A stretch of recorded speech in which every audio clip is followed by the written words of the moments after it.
نحمده ونصلي على رسوله الكريم أما بعد. قال النبي صلى الله عليه وسلم في الحديث أفلا أكون عبدا شكورا.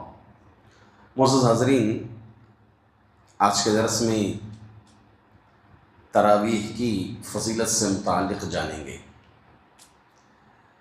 تراویح کیا ہے؟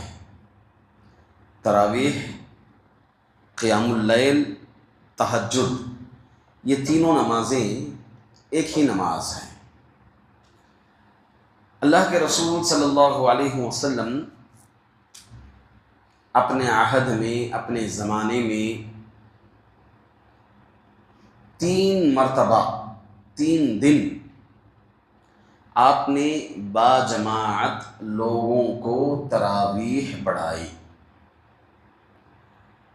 23ویں رات، 25ویں رات اور 27ویں رات۔ سب سے پہلے اس کا اطلاق قیام اللیل پر ہی ہوتا تھا، پھر تراویح پر بھی اس کا اطلاق ہونے لگا، اور اس کو تہجد بھی کہا جاتا ہے، جیسا کہ سورہ مزمل میں اللہ تعالیٰ نے اس کے متعلق فرمایا ہے۔ اس کی فضیلت کے سلسلے میں آپ اگر سورۃ المزمل کا مطالعہ کریں گے تو اللہ تعالیٰ محمد صلی اللہ علیہ وسلم کو حکم دیتے ہیں، یا ایھا المزمل قم اللیل الا قلیلا، اے چادر اوڑھنے والے، اٹھ اور رات میں قیام فرما، گرچہ آدھی رات یا اس کا ثلث ہی کیوں نہ ہو۔ دیکھیں، نبی اکرم صلی اللہ علیہ وسلم کو پہلی وحی آئی اقرأ بسم ربک الذی خلق۔ ابھی نہ زکوٰۃ فرض ہوئی، نہ حج فرض ہوا، نہ روزہ فرض ہوا، نہ نمازیں فرض ہوئی، مگر اللہ تعالیٰ محمد صلی اللہ علیہ وسلم کو حکم یہ دے رہے ہیں کہ اٹھیں اور رات میں قیام فرمائیں۔ مفسرین اس کے آغاز میں یہ بات لکھتے ہیں کہ جس انسان کے پاس ایک بڑا مقصد ہو، اس مقصد کی تکمیل کے لیے یہ نماز تہجد، یہ قیام اللیل، یہ تراویح بہت معاون ثابت ہوگی، کیونکہ اللہ کے رسول صلی اللہ علیہ وسلم کے پاس ایک بڑا مقصد ہے۔ آپ صلی اللہ علیہ وسلم کو ایک بڑا مقصد دیا گیا ہے، وہ ہے نبوت کا، کہ آپ اس نبوت کے پیغام کو اہل عرب میں پہنچائیں، جبکہ پورا عرب شرک کی دلدل میں تقریباً پھنسا ہوا ہے۔ کچھ ایسے ہیں جو دین ابراہیم کے نام پر بتوں کو معبود بنائے ہوئے ہیں، کچھ جو ہے یہودیت کے نام پر یا قوم موسیٰ کے نام پر عزیر کو اللہ کا بیٹا بنائے ہوئے ہیں، صلوات والسلام کو، مسیح کو اللہ کا بیٹا، اور کچھ آگ کے پجاری، کچھ ستاروں کو پوجنے والے، اس طرح کے عرب تقریباً اس دلدل میں پھنسا ہوا تھا۔ تو ایسے وقت وحی کے آغاز ہی میں اللہ تعالیٰ محمد صلی اللہ علیہ وسلم کو حکم دے رہے ہیں قم اللیل الا قلیلا، کہ محمد تم قیام فرمائیں۔ نبی اکرم صلی اللہ علیہ وسلم کا قیام اللیل یا آپ کی تہجد کیسے ہوتی تھی؟ حدیث میں آتا ہے کہ آپ کا قیام اتنا طویل ہوتا کہ پیر میں سوند آ جاتے تھے، ورم آ جاتا تھا پیروں میں۔ آپ سے پوچھا جاتا کہ آپ کے سب گناہ تو معاف کر دیے گئے ہیں، جنت کی بشارت بھی ہے آپ کے لیے، اتنے لمبے قیام کی کیا ضرورت؟ تو اللہ کے رسول صلی اللہ علیہ وسلم نے فرمایا افلا اکون عبدا شکورا، کیا میں اللہ کا شکر گزار بندہ نہ بن جاؤں؟ انسان اللہ کا شکر زبان سے، دل سے اور عمل سے ادا کرتا ہے۔ عمل سے کیسے؟ نمازیں پڑھنا، قیام کرنا، اللہ کی بکثرت عبادت کرنا، یہ عمل سے اللہ تعالیٰ کا شکر بجا لا رہا ہے۔ صدقہ کرنا، یہ بھی انسان اپنے عمل سے اللہ کا شکر بجا لا رہا ہے۔ اللہ مال دیا تو یہ صدقہ کر رہا ہے، گویا یہ اللہ کا شکر بجا لا رہا ہے۔ اپنا استعمال کیا، اس کے اوپر جو واجب خرچ تھا اس خرچ کو ادا کیا، بقایا مال میں سے صدقہ کیے جا رہا ہے، تو یہ عملی شکر ہے، یہ عملی شکر ہے۔ اگر کوئی 5 وقتہ نمازیں نہیں پڑھتا تو یہ کفران نعمت کر رہا ہے۔ اللہ جو نعمت دیا ہے اس نعمت کا انکار، کفر کر رہا ہے اس نعمت کا۔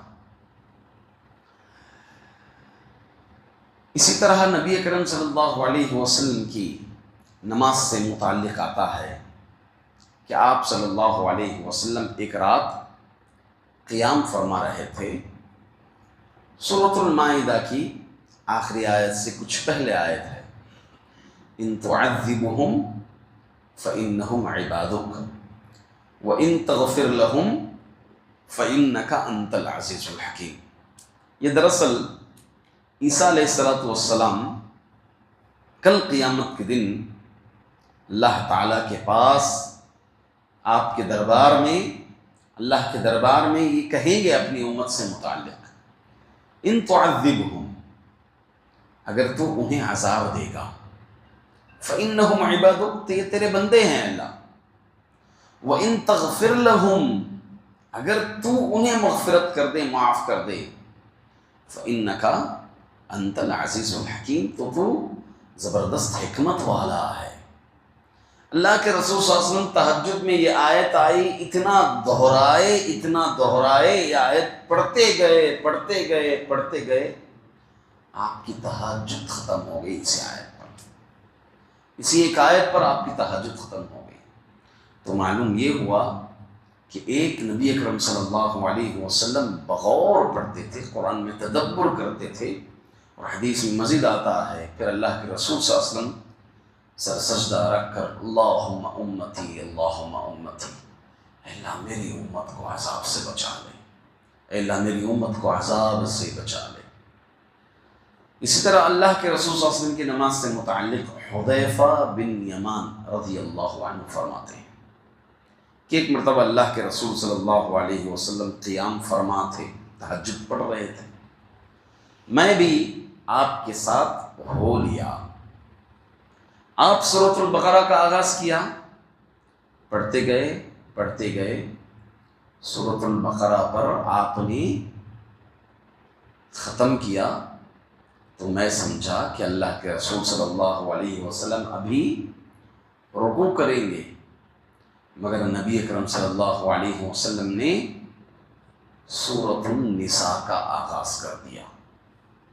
سورۃ النساء پڑھتے گئے، تلاوت کرتے گئے، اختتام پر پہنچے، میں سمجھا ابھی آپ رکوع کریں گے، آپ نے سورۃ آل عمران کا آغاز کر دیا، یہاں تک کہ سورۃ آل عمران ختم کرنے کے بعد آپ رکوع میں گئے۔ کون سا پہلے ہے سورہ بقرہ کے بعد؟ آل عمران، مگر اللہ کے رسول صلی اللہ علیہ وسلم اس رات تہجد میں ایسے ہی پڑھے۔ اب یہ 3 صورتیں اگر اکٹھا ہو جائیں، جمع ہو، تو کتنے پاروں پر مشتمل ہے؟ 5.25 پاروں پر مشتمل ہے، یعنی 5 دن ہم نے پڑھی، 5 دن، بلکہ 6 دن ایک رکعت بھی ہو گئی تھی اس میں۔ سوچیں 8 5 40 رکعت، 41 رکعت میں ہم نے ختم کیا، جس کو اللہ کے رسول صلی اللہ علیہ وسلم صرف 1 رکعت میں ختم کیا تھا۔ کیسے؟ کیسے؟ تیزی کے ساتھ، یعلمون تعلمون، ہاں صرف آخر میں ساؤنڈ آتا ہے بس، یعلمون بس، اس کے آگے کچھ سمجھ میں نہیں آتا، بس ایک پروجیکٹ رہتا ہے اس کو ختم کرنا ہے بس. یہی تراویح ہے. قرآن مجید اللہ کا کلام پڑھ رہے ہیں، شعور ہو، اللہ کے سامنے کھڑے ہیں، معزز کلام پڑھ رہے ہیں، اس میں غور، تدبر، تفکر، جنت کا ذکر، جہنم کا ذکر. نبی اکرم صلی اللہ علیہ وسلم سے متعلق آتا ہے، آپ فرماتے ہیں ایسا اللہ کے رسول صلی اللہ علیہ وسلم جہاں بھی جنت کا ذکر آتا تو آپ جنت طلب کرتے ہیں، اللہم انی اسألک الجنہ. اور جہاں کہیں جہنم کا ذکر آتا تو اللہ کے رسول صلی اللہ علیہ وسلم کہتے ہیں اللہم انی اعوذ بک من النار، یا اللہم اجرنی من النار، اے اللہ مجھے جہنم کے عذاب سے بچا لے. یہ درمیان میں رکتے اللہ کے رسول صلی اللہ علیہ وسلم دعا کرتے، پھر پڑھتے جاتے. آپ کی تلاوت مشہور ہے، اللہ کے رسول صلی اللہ علیہ وسلم کی تلاوت کی صفت حدیث میں بیان کی گئی ہے، بسم اللہ الرحمن الرحیم. آپ کھینچ لیتے یہاں سے. الغرض یہ نبی اکرم صلی اللہ علیہ وسلم کی تلاوت تھی، اور رکوع بھی لمبا لمبا رکوع اللہ کے رسول صلی اللہ علیہ وسلم نے کیا. اس کی بے حد فضیلت ہے. تتجافى جنوبهم عن المضاجع يدعون ربهم خوفا وطمعا ومما رزقناهم ينفقون. اہل جنت کے متعلق اللہ نے فرمایا کہ وہ کروٹیں سیدھا لیٹتے نہیں، بلکہ جو ہے تتجافى جنوبهم، اپنی بستروں پر ٹکائے نہیں رہتے، اپنے کیا کہیں گے مضاجع، پہلوؤں کو بستروں پر نہیں لٹاتے، بلکہ کھڑے ہو کر قیام کرتے ہیں. یدعون ربهم، اللہ کو خوف و طمع کے ساتھ پکارتے ہیں، خوف و امید کے ساتھ اللہ تعالیٰ کو پکارتے ہیں. تو اہل تہجد کا ذکر ہے یہاں، اہل تہجد کا ذکر ہے یہاں پر.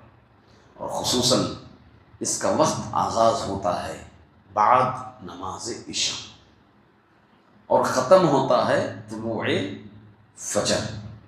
اس کا افضل وقت ہے رات کا آخری پہر، یعنی رات کو آپ 3 حصوں میں تقسیم کر لیں. کیسے؟ سورج غروب ہو رہا ہے، یہاں سے آغاز ہوگا، کتنے بجے؟ 6:30 بجے. اور طلوع فجر کتنے بجے ہے؟ 5:20. آپ 6:30 سے 5:20 کو وقت لگا لیجئے، اندازہ کر لیجئے. اس کو 3 حصے میں تقسیم کیجئے. آخری پہر، اس پہر میں پڑھنا افضل ہے. اور اسی طرح سے اگر کوئی امام کے ساتھ پڑھتا ہے تو اس کی الگ سے فضیلت ہے. اللہ کے رسول صلی اللہ علیہ وسلم نے فرمایا من قام رمضان ایمانا واحتسابا غفر له ما تقدم من ذنبه. جس نے ماہ رمضان میں قیام کیا ایمان و احتساب کے ساتھ، ثواب کی امید رکھتے ہوئے، اللہ کا ڈر رکھتے ہوئے، رمضان کی قدر کرتے ہوئے، ہاں تلاوت کی قدر کرتے ہوئے، غفر له ما تقدم من ذنبه، تو اس کے پچھلے گناہ معاف کر دیے جاتے ہیں. اور امام کے ساتھ جو پڑھے گا، اللہ کے رسول صلی اللہ علیہ وسلم جو نماز پڑھائے تھے 3 دن، صحابہ نے خواہش کی کہ اللہ کے رسول ہم اور آپ تلاوت کر لیتے اور آپ لمبا قیام کرتے پہلے دن. تو اللہ کے رسول صلی اللہ علیہ وسلم نے کہا جس نے امام کے ساتھ قیام کیا پوری رات قیام کرنے کا ثواب اس کو ملے گا. یہ امام کے ساتھ قیام کرنے کی فضیلت. اب جس کو قرآن آتا ہے، جسے اچھا قرآن یاد ہے، وہ تنہا نماز پڑھے، اس کی بھی فضیلت الگ ہے. وہ اپنی عبادت کو چھپا رہا ہے، تنہا عبادت کرے. اور جماعت کے ساتھ پڑھے گا تو یہاں جماعت کا ثواب ملے گا اس کو. امام کے پیچھے پڑھے گا تو رات بھر قیام کا ثواب ملے گا. یہ فضیلت اپنی جگہ ہے اور وہ فضیلت اپنی جگہ ہے. اگر ہم اس کا حکم جانیں تو کیا ہے اس کا حکم؟ تراویح کا کیا ہے حکم؟ واجب ہے، فرض ہے، واجب ہے، کیا ہے؟ یہ سنت مؤکدہ بھی نہیں ہے، یہ سنت ہے بس. سنت کی 2 قسمیں ہیں، سنت مؤکدہ، سنت غیر، مگر ثواب بہت زیادہ ہے، بہت زیادہ اجر ہے نا. دیکھیں اللہ کے رسول صلی اللہ علیہ وسلم کا 3 دن پڑھانا پھر اس سے رک جانا، اس بات پر دلیل ہے، اس بات پر دلالت کرتا ہے کہ سنت مؤکدہ بھی نہیں ہے. لہذا اس کی اہمیت یقیناً ہے، مگر اس کی اہمیت میں غلو اتنا کہ فرض نمازوں کو پس پش ڈال دیتے ہیں، اس کو زیادہ اہمیت دے دیتے ہیں. یہ بھی غلطی ہے. اس کی اہمیت میں اتنا غلو کہ فرض نمازوں میں کوتاہی اور تراویح میں پوری پابندی، یہ بالکل غلط ہے، سراسر غلط ہے، غفلت ہے یہ ایک طرح سے. کہ ایک انسان کے پاس، ایک مومن کے پاس فرائض ہو، سنن ہو، تو ترجیح کس کو ملے گی؟ فرائض کو ترجیح ہوگی، فرائض کو ترجیح ہوگی. ایک آئے اللہ کے رسول صلی اللہ علیہ وسلم کے پاس ایک آدمی آ کر کہا کہ مجھ پر کیا فرض ہے؟ کہا 5 وقتہ نمازیں. کہا اس سے زیادہ نہیں کروں گا، اس سے کم نہیں کروں گا. روزوں میں کیا فرض ہے؟ کہا ماہ رمضان کے روزے، اس سے زیادہ نہیں کروں گا، کم نہیں کروں گا. زکوٰۃ ذکر کیا اللہ کے رسول صلی اللہ علیہ وسلم نے، کہا کہ لا ازید ولا انقص کہتے ہوئے نکلے ہوئے. اللہ کے رسول صلی اللہ علیہ وسلم نے کہا دیکھو یہ جنت ہے. تو فرائض اس کی اہمیت زیادہ ہے. تراویح کو ترجیح دے کر یا اہمیت اتنی زیادہ دے کر فرائض سے پیچھے رہنا، یہ ایک طرح سے غفلت ہے. فرائض میں ایک مومن کو ہمیشہ کوشاں رہنا ہے ہمہ وقت. البتہ اس کے بعد درجہ آتا ہے نوافل کا. اللہ تعالیٰ سے دعا ہے کہ اللہ تعالیٰ ہم تمام کو تراویح کا اہتمام کرنے کی توفیق عطا فرمائے. اب تک جو ہم نے قیام کیا اللہ اسے قبول فرمائے، بقیہ مزید قیام کرنے کی توفیق عطا فرمائے. آمین. وآخر دعوانا الحمد للہ رب العالمین.